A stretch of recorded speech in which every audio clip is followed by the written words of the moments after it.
What's going on, guys? Angel Hayes here, back with another review, and today I'm reviewing Insidious: The Last Key, and this film is directed by Adam Biddle and stars Lynn Shay as Elise as she goes back into her childhood home after she gets a call about a haunting.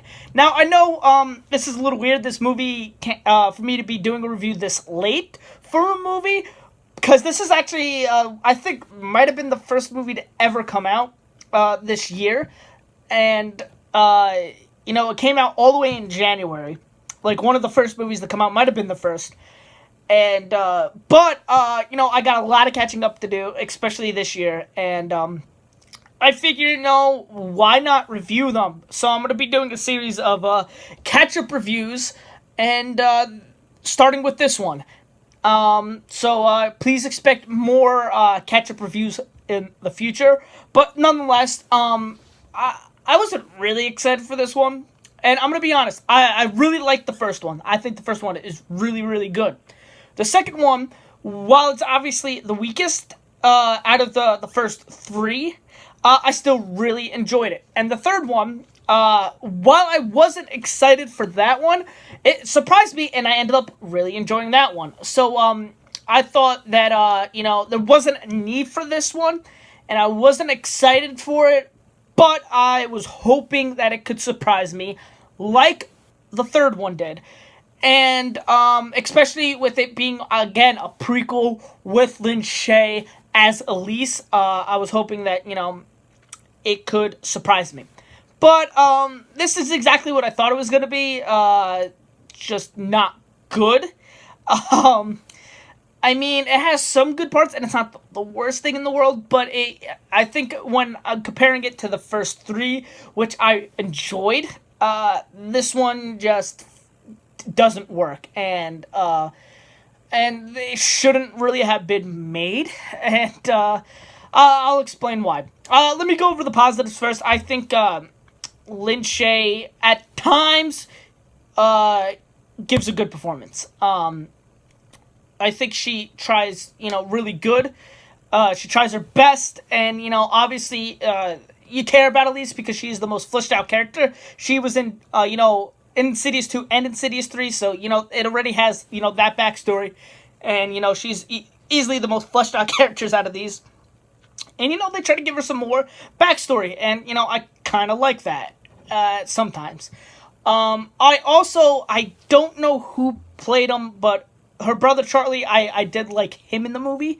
I thought he was really good. I enjoyed his character. I thought the performance was, pretty solid, and I thought he did a good job. The acting wasn't bad. I will say that. And it wasn't it was fine for what it was, but it just wasn't bad. So, it could have been a lot worse. The only two people that I didn't really like, and I haven't liked them since they were introduced in the second one, and those are, the two comic relief specters, and I just didn't like them in Insidious 2, I didn't like them in Insidious 3, and I knew I just really wasn't going to like them in Insidious 4, unless they changed stuff about them, and it just, I didn't like them. They didn't work, they don't work for this franchise, and they're the comic relief character, and it just doesn't work well. I mean, comic relief is good, but it just, in this instance, it's not executed well. As far as my negatives, I mean, I already said a negative, but my biggest problem with the story. I could really care less about what was going on. I mean, they gave Elise a lot of backstory, and my biggest problem was her father.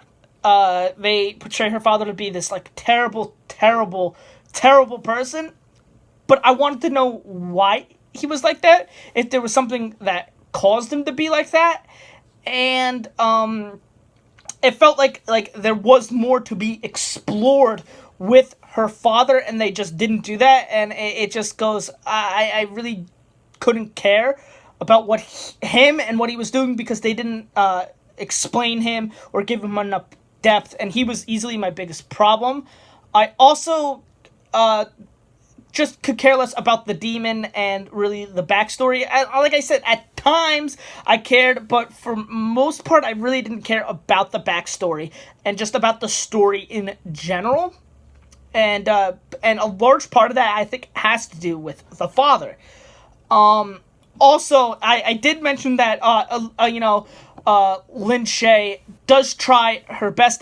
It does give a good performance at times, but there are some times I was watching this movie, and she just delivered a line really bad, and I go, obviously she should do better than that, because she's a veteran actress.